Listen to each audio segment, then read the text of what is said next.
Welcome to Western Academy plus to.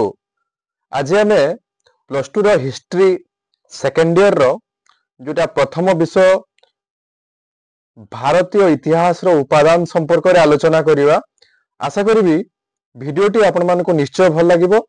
गत class रे मु गोटे प्रारंभिक क्लास रे को उपादान विशेष भाव रे आम भारतीय इतिहास को गुरुत्व बहन करिछि बा लेखिबारे साहाय्य करिछि बा भारतीय इतिहास को विश्लेषण करिबारे साहाय्य करिछि से सबु मु प्रथम वीडियो रे कहि सारिछि। हमरो एई यूट्यूब चैनल रे एई वेस्टर्न एकेडमी यूट्यूब चैनल रे आमे डिजिटली भाव रे प्लस टू रो समस्त क्लास आरंभ करिवु। आशा करिवि आपण माने निहाती आम यूट्यूब चैनल को भल पाइबा देबे एवं जो माने जो स्टूडेंट माने प्लस टू रे अछंती से माने आम यूट्यूब चैनल को सब्सक्राइब करिवे। तबे गत क्लास रे मु आलोचना करथिली जे एठी देखै दउची जो उपादान गुड़िकर ना आपण मानकर सिलेबस रे देइची साहित्यिक उपादान ऐतिहासिक उपादान ई सब उपादान विवरणी ई जो अभिलेखागारी उपादान ये सब उपादान विषय में चर्चा करिबा। एटा प्रथम यूनिट सेकेंड इयर पिला मानक पई। ताले ई उपादान विषय रे आमे जानिबा प्रथमे जे प्रथम उपादान कोन ना आर्कोलॉजिकल सोर्स। आमे उपादान रो इंग्रजी कोन ना सोर्स बोली आमे बुझिबा। ठीक अछि। एठी आमे कोन देखिबा ना स्क्रीन रे देखि पारुथबो तुम माने पिला माने स्क्रीन को सब बेले ध्यान दियो। स्क्रीन रे जोटा दिया जाउची मु किछि एक्स्ट्रा जिंस मध्ये तुमको क्लास रे कहबी से जिंस को मध्ये गुरुत्व देबो जे कोन ना प्रत्नतात्विक उपादान आर्कोलॉजिकल सोर्स माने हमरो इतिहास लेखिबारे हमरो आर्कोलॉजिकल सोर्स केते हमकु सहयोग करिछि किबोली भाबरे भूमिका ग्रहण करिछि कौन आर्कोलॉजिकल सोर्स अछि आमे केमती गुटे आर्कोलॉजिकल सोर्स को यूज करिबा व्यवहार करिबा से विषय रे से पॉइंट्स ता मु एठी आलोचना करिवि।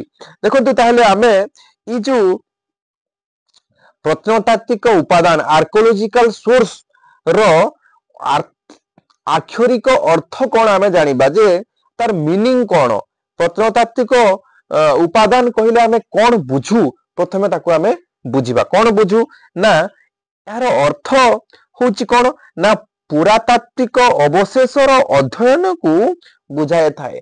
जदि आमे प्रत्नतात्विक उपादान कहिबा बा प्रत्नतात्विक अध्ययन कहिबा ताले कोन बुझिबा ना पुरातात्विक अवशेषर अध्ययन को आमे प्रत्नतात्विक अध्ययन बोली कहिबा जहा माटी उपरे ओ कोन ना माटी तळे दृष्टिगोचर होई थाए ताकू आमे कोन करिबा ना सर्वेक्षण ओ खनन प्रक्रिया द्वारा यह लोकलोचन को आसी थाए।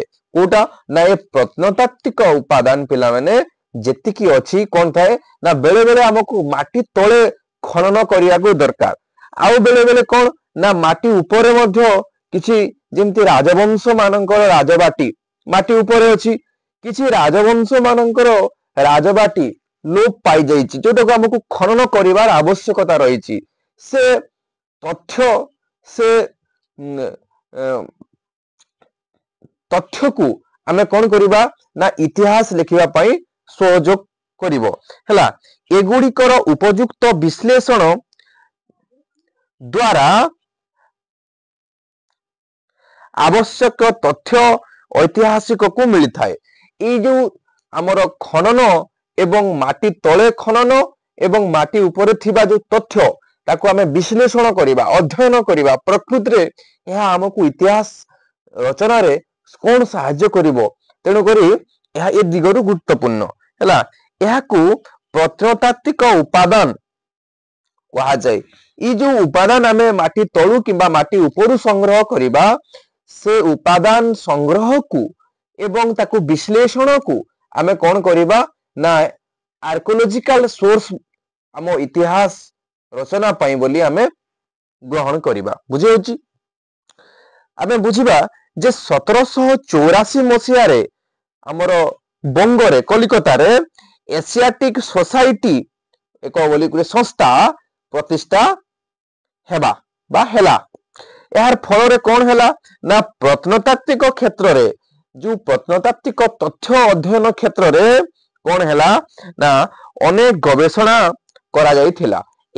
जो 1784 इंपोर्टाट जिनस पिला माने नोट्स करो जे 1784 मसीह जो एशियाटिक सोसाइटी बेंगल रे तैयारी करा गला।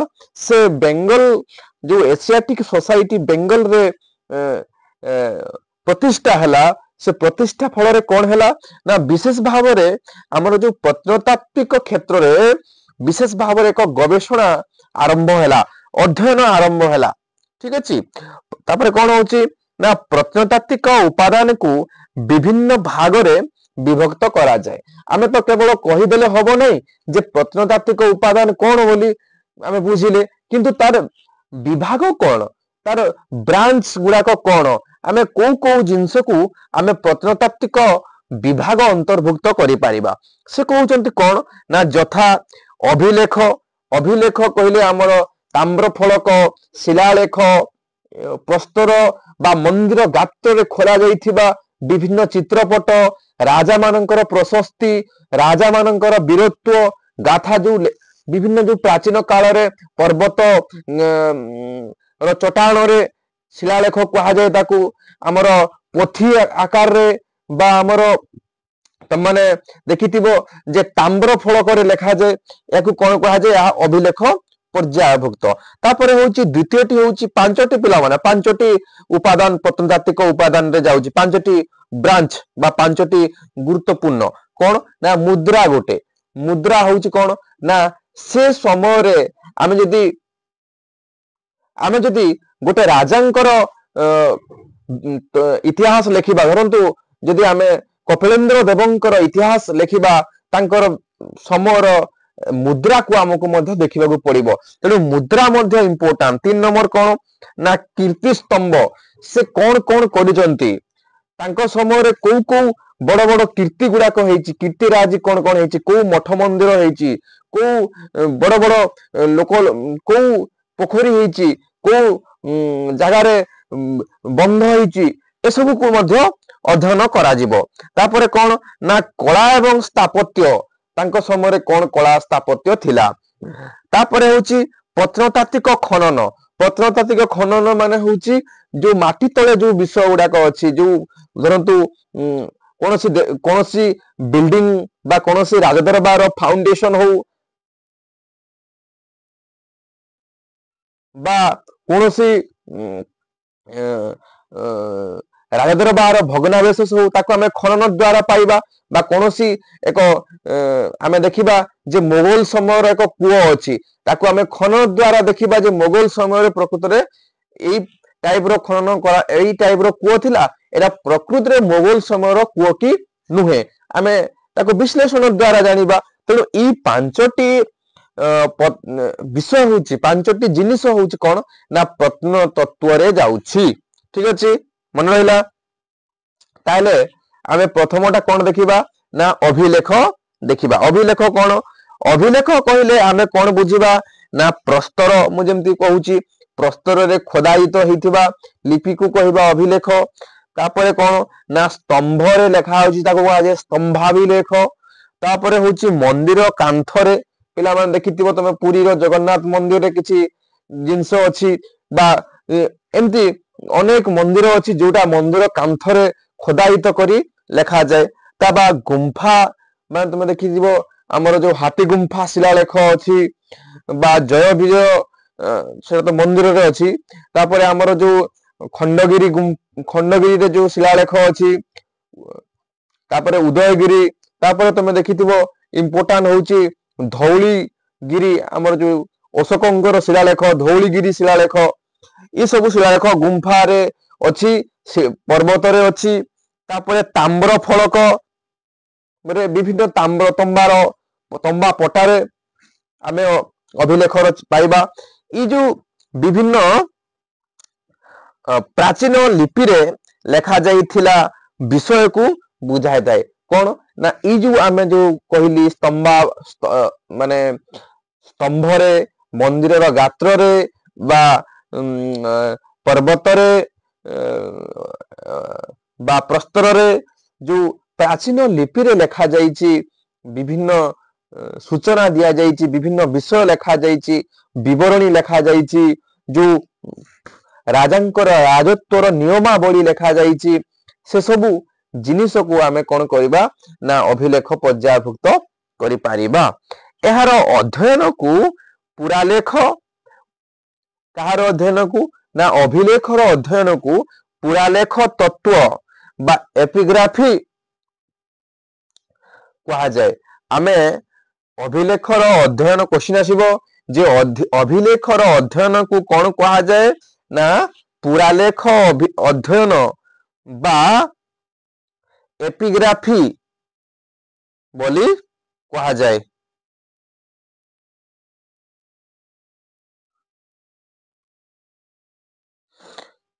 ठीक अछि ताहे देखिबा कोन ना अभिलेख रे अतीतर घटना मान प्रतिफलित होई थाए। अभिलेख रे कोन थाए ना अतीत रे जो घटना घटिथिबो गोटे मंदिर किए तयारी करथिले किए तोलिथिले सेतरे कोन कोन हेतिला केते पैसा खर्च हेतिला किए आसीथिले प्रतिष्ठा पई। आमे जो एबे रोड रास्ता देखुथिबो तम माने पिला माने जे रोड रास्ता रे गोटे गोटे फलक लगा जाए कंप्लीट हैला परे जे सेतरे लिखा जाए कहा द्वारा उद्घाटित हेछि केते मूल्य व्यवहार करा जाए ठीक से बोली समय रे मध्य से पंथा व्यवहार करा जाउथला। सेतरे कोन ना जो प्राचीन कालर घटना मान प्रतिफलित हेउथिला। राजा मानकर वंशावली कोन रहउथला ना राजा मानकर वंशावली रहउथला कहा परे किए राजा हेले कहा परे किए सिंहासन आरोहण कले से किभली भाबरे शासन कले कोन तांकर वैशिष्ट्य थिला सब लिखा जाउथला। तापरे कोन लिखा जाउथला तांकर परिचय तांकर वंश परिचय तापरे शासन काल केबेरु केबे पर्यंत से शासन करिथिले ता मध्ये विभिन्न ताम्रलेख स्तंभाभिलेख हमर शिलालेख रे लिपिबद्ध करा जाउथला।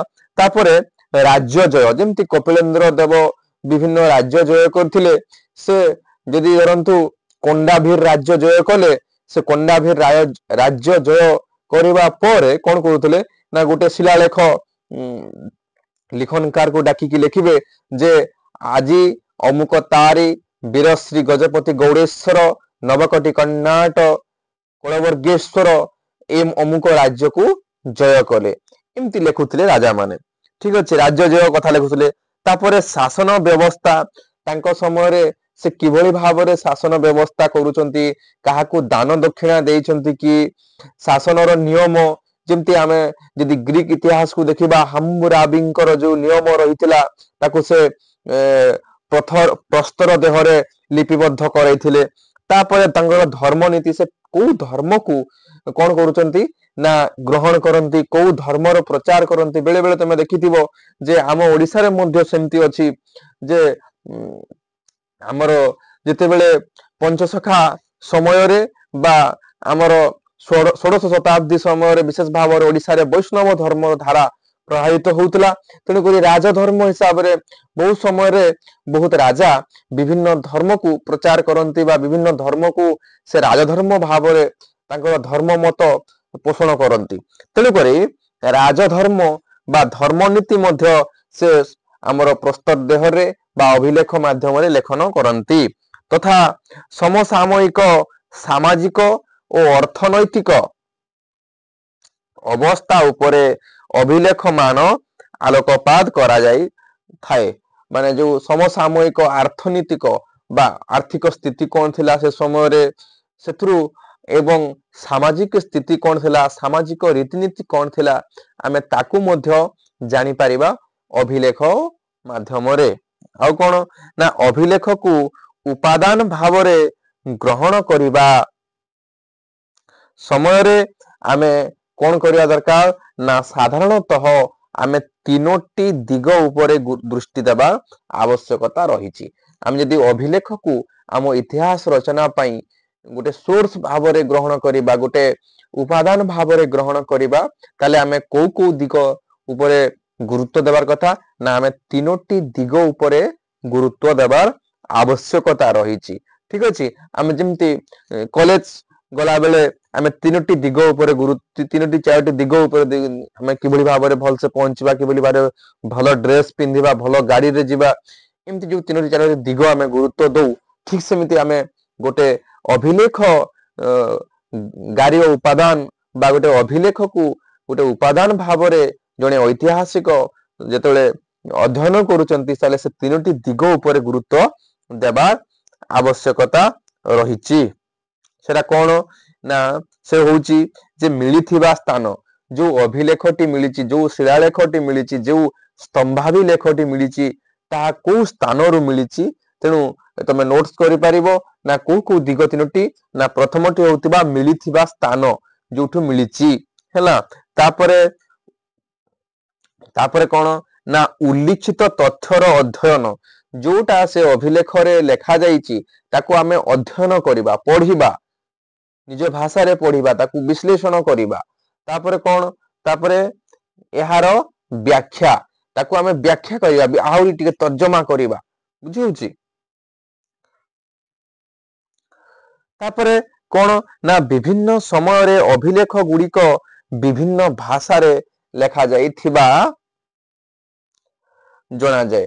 ଯେ ଆମେ କିଛି ଅଭିଲେଖ ଅଛି, ଦ୍ୱୈଭାଷିକ ଶିଳାଲେଖ ଅଛି ଭୁବନେଶ୍ୱରରେ, ଯୋଉଟା ଗୋଟେ ପାଖରେ ଓଡିଆ ଆଉ ଗୋଟେ ପାଖରେ ତାମିଲ, ଏମିତି ବହୁଭାଷୀ ଶିଳାଲେଖ ମଧ୍ୟ ରହିଛି। ଆମର ଉର୍ଜାମ ଶିଳାଲେଖକୁ ଯଦି ଆମେ ଦେଖିବା, ସେଥିରେ ମଧ୍ୟ ବିଭିନ୍ନ ଭାଷା ରହିଛି।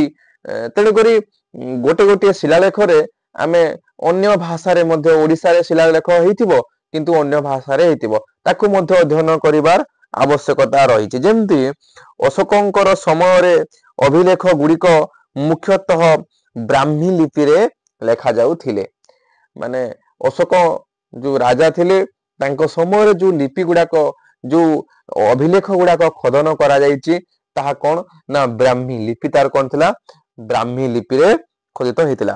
ହେଲେ କେତେକ ଅଭିଲେଖର ଲିପି କଣ ଥିଲା ନା ଖୋରଷ୍ଟ୍ରୀ ଲିପି ମଧ୍ୟ ଥିଲା।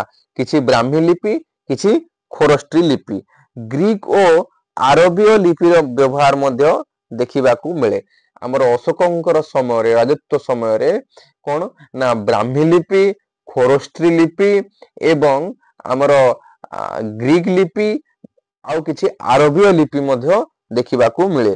ଏଗୁଡିକର ପ୍ରାକୃତ ଭାଷା ବ୍ୟବହାର କରାଯାଇଥିଲା। ଯୋଉ ଅଭିଲେଖ ଗୁଡିକ ଅଶୋକଙ୍କ ସମୟରେ ରଚନା ହେଇଥିଲା, ବା ବିଶେଷ ଭାବରେ ଅଶୋକଙ୍କର ଗୋଟା କଣ ନା ପ୍ରାକୃତ ଭାଷାରେ ସବୁ ଲିଖିତ କରାଯାଇଥିଲା। ଦ୍ୱିତୀୟ ଶତାବ୍ଦୀ ଠାରୁ ଅଭିଲେଖ ଗୁଡିକରେ ସଂସ୍କୃତ ଭାଷାର ବ୍ୟବହାର ଦେଖିବାକୁ ମିଳେ।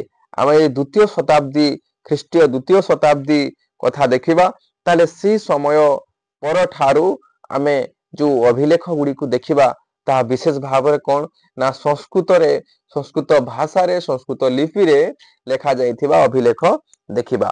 ହରପ୍ପା ସଭ୍ୟତାରୁ ମିଳିଥିବା ମୋହର ମାନଙ୍କରେ କିଛି ଲେଖା ଦୃଷ୍ଟିଗୋଚର ହୁଏ। ଆମେ ଯଦି ଦେଖିବା, ଆଗକୁ ଆଉ ଟିକେ ପଳେଇ ଯିବା, ତାହେଲେ ହରପ୍ପା ସଭ୍ୟତା ବୋଲି ଆମର ଏକ ପ୍ରାଚୀନ ସଭ୍ୟତା ଆମେ ଇତିହାସରେ ପଢୁ। ସେଇ ସଭ୍ୟତାରୁ ଯୋଉ ମିଳିଥିବା ମୋହର ବା ଯୋଉ ସେ ସମୟରେ ବ୍ୟବହାର କରାଯାଉଥିବା ମୁଦ୍ରା, ସେ ମୋହର ମୁଦ୍ରା ବା ସେ ମୋହର ଗୁଡିକୁ ଆମେ ଯଦି ଦେଖିବା, ମୁଦ୍ରା ହଉ ମୋହର ହଉ ଯଦି ଆମେ ଦେଖିବା, ସେଥିରେ ଯୋଉ କିଛି କିଛି ଲେଖା ଯାଇଛି, ତାହା ଆଜି ପର୍ଯ୍ୟନ୍ତ ମଧ୍ୟ ତାର ଉତ୍ତମ ପାଠ ବା ସଠିକ ପାଠ ଆଜି ପର୍ଯ୍ୟନ୍ତ ମଧ୍ୟ ଆବିଷ୍କାର ହେଇପାରି ନାହିଁ। ପ୍ରାଚୀନ ଭାରତରେ ଇତିହାସ ଅଧ୍ୟୟନ ପାଇଁ ଅଭିଲେଖ ଗୁଡିକ ନିହାତି ଆବଶ୍ୟକ, ବା ଅଭିଲେଖର ଲେଖା ଗୁଡିକ ଆମେ ପ୍ରାଚୀନ ଭାରତର ଇତିହାସକୁ ତର୍ଜମା କରିବା, ଲେଖିବା, ଲିପିବଦ୍ଧ କରିବା, ତାର ଇତିହାସକୁ ଯଦି ଆମେ ଖୋଜିବା, ତାହେଲେ ଆମ ପାଇଁ ଅଭିଲେଖ ନିହାତି ଗୁରୁତ୍ୱପୂର୍ଣ୍ଣ। ଠିକ ଅଛି। ଅଭିଲେଖ ଗୁଡିକରେ ଥିବା ପ୍ରଶସ୍ତି ମାନଙ୍କରେ ରାଜା ମାନଙ୍କର ଗୁଣଗାନ କରାଯାଇଛି। ଆମେ ଯଦି ଅଭିଲେଖ ମାନଙ୍କୁ ଆଉ ଟିକେ ଭଲ ଭାବରେ ଦେଖିବା ତାହେଲେ କଣ ଦେଖିବା ନା ସେଥିରେ ଯୋଉ ରାଜା ମାନେ ରହିଛନ୍ତି ସେ ରାଜା ମାନଙ୍କର କଣ ନା ପ୍ରଶସ୍ତି ବା ରାଜା ମାନଙ୍କର ଗୁଣଗାନ ବା ରାଜା ମାନଙ୍କୁ ଯଦି ଆମେ ଅତି ସାଧାରଣ ଭାଷାରେ କୁହାଯିବା ଟିକେ ଉତ୍ସାହିତ କଲା ଭଳି ପ୍ରଶଂସା କରାଯାଇଛି ହେଲା। ଏହି ଗୁଣଗାନ ସହିତ ରାଜାଙ୍କର ବଂଶ ପରିଚୟ ଏଇ କେବଳ ପ୍ରଶସ୍ତି ମାଧ୍ୟମରେ ରାଜାଙ୍କର ଗୁଣଗାନ କରାଯାଏ ନାହିଁ।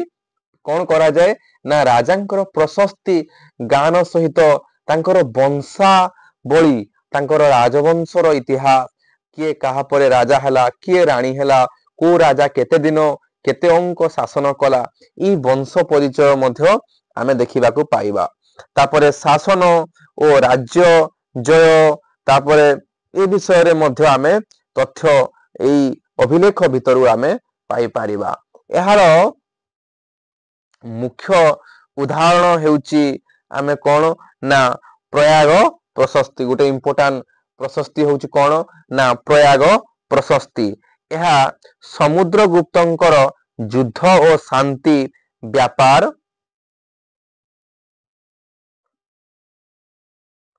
ହେଲା ବ୍ୟାପାର ମନ୍ତ୍ରୀ ସନ୍ଧି ବିଗ୍ରହଙ୍କର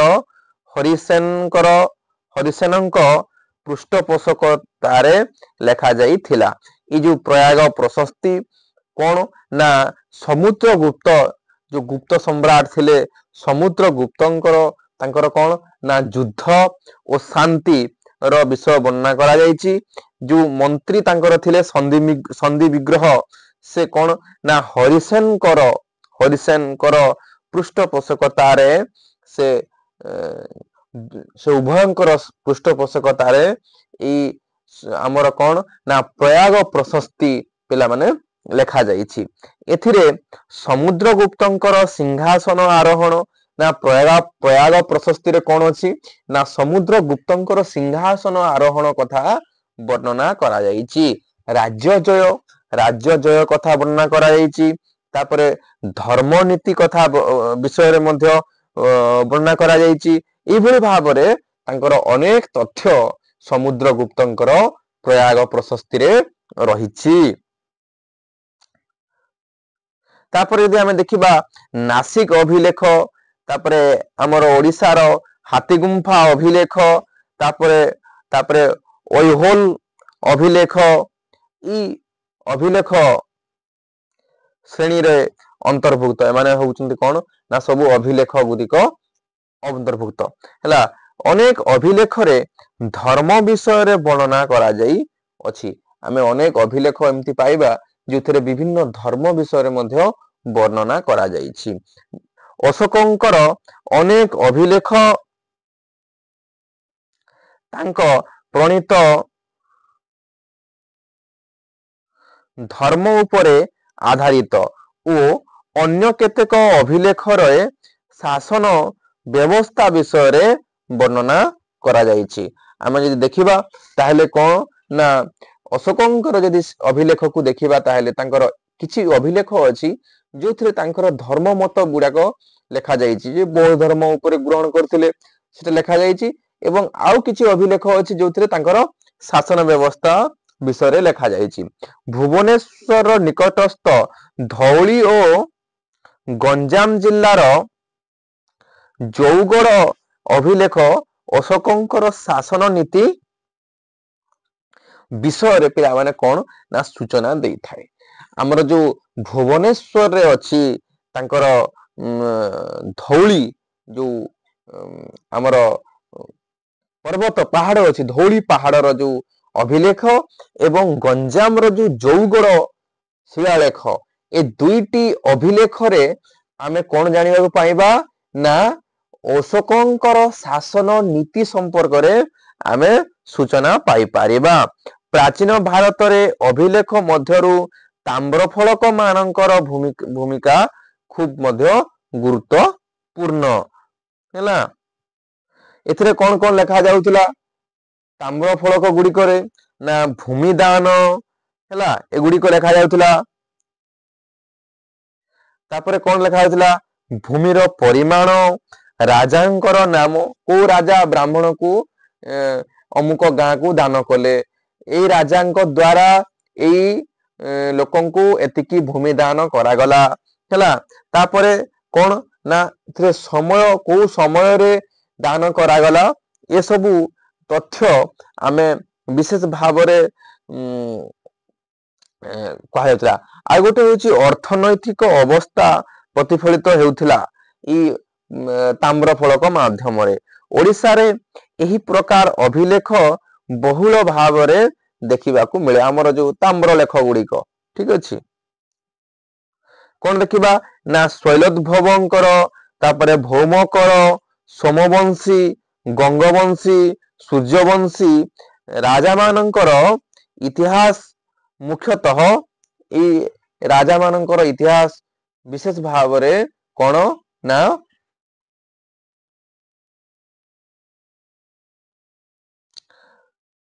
ଭୂମିଦାନ ଅଭିଲେଖରୁ ହିଁ ମିଳିଥାଏ। ଏଇ ରାଜା ମାନଙ୍କର ବିଷୟରେ ଆମେ ତାଙ୍କର ଭୂମିଦାନ, ସେମାନେ ରାଜା ଥିଲେ ବୋଲି ତାଙ୍କର ବଂଶ, ତାଙ୍କର ମହିମା ଗୁଣଗାରିମା ବିଷୟରେ, ଆମେ ତାଙ୍କ ସମୟ ବିଷୟରେ, ଏଇ ଯୋଉ ମୁଁ କହିଲି ବଂଶୀୟ ବା ଗଙ୍ଗବଂଶୀୟ, ସୂର୍ଯ୍ୟବଂଶୀ ରାଜା ମାନଙ୍କର, ଯୋଉ ଓଡିଶାର ରାଜ ଶାସକ ମାନଙ୍କର, ଆମେ କୋଉଥିରେ ନା ତାଙ୍କର ତାମ୍ରଲେଖ ଯୋଉ ରହିଛି, ତାଙ୍କର ଭୂମିଦାନ ବିଷୟରୁ ଆମେ ଜାଣିପାରିବା।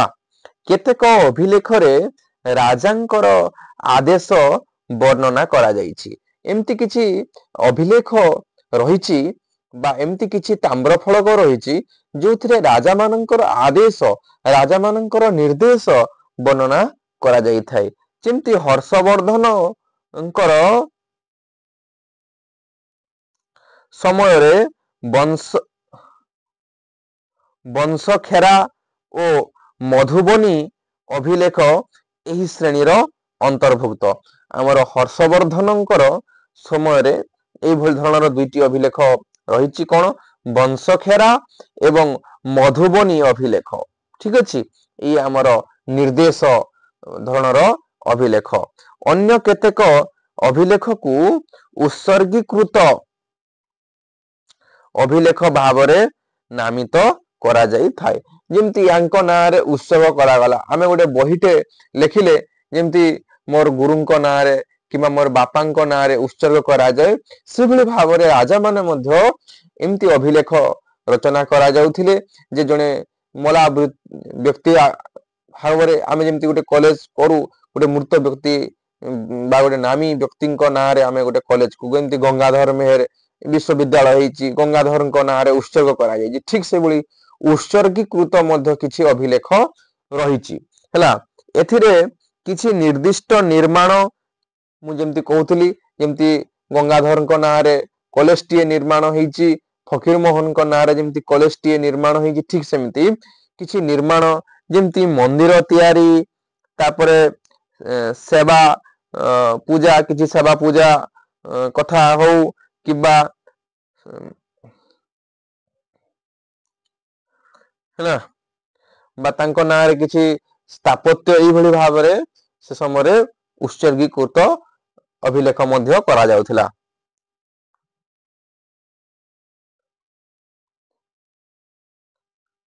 ତେଣୁ ଏଇ ସବୁ ବିଷୟ ବିଶେଷ ଭାବରେ ଆମକୁ ଅଭିଲେଖ ଯୋଉ ଉପାଦାନ ରହିଛି, ଏଗୁଡିକ ଆମକୁ ଇତିହାସ ଲେଖିବାରେ ମୁଖ୍ୟତଃ ସହାୟକ କରିଥାଏ। ଆଶା କରିବି ଭିଡିଓଟି ତମମାନଙ୍କୁ ଭଲ ଲାଗିଥିବ। ଯଦି ଭିଡିଓଟି ଭଲ ଲାଗୁଛି ତାହେଲେ ଆମ ଚ୍ୟାନେଲକୁ ସବସ୍କ୍ରାଇବ କରନ୍ତୁ। ଆମ ୱେଷ୍ଟର୍ଣ୍ଣ ଏକାଡେମୀ ଖୁବ ଶୀଘ୍ର 2025 ବ୍ୟାଚରେ ଅନଲାଇନ ମାଧ୍ୟମରେ +2 ର କୋଚିଂ ପ୍ରୋଭାଇଡ କରିବ।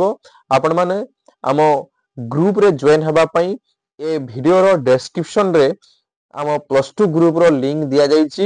ଯୋଉ ପିଲାମାନେ ଚାହିଁବେ ଆମ +2 ଗ୍ରୁପରେ ଜଏନ କରିପାରିବେ ଏବଂ ବିଭିନ୍ନ ତଥ୍ୟ, ବିଭିନ୍ନ କ୍ଲାସର ଭିଡିଓ ମଧ୍ୟ ପାଇପାରିବେ। ଆଜି ପାଇଁ ଏତିକି, ରହିଲି। Thank you.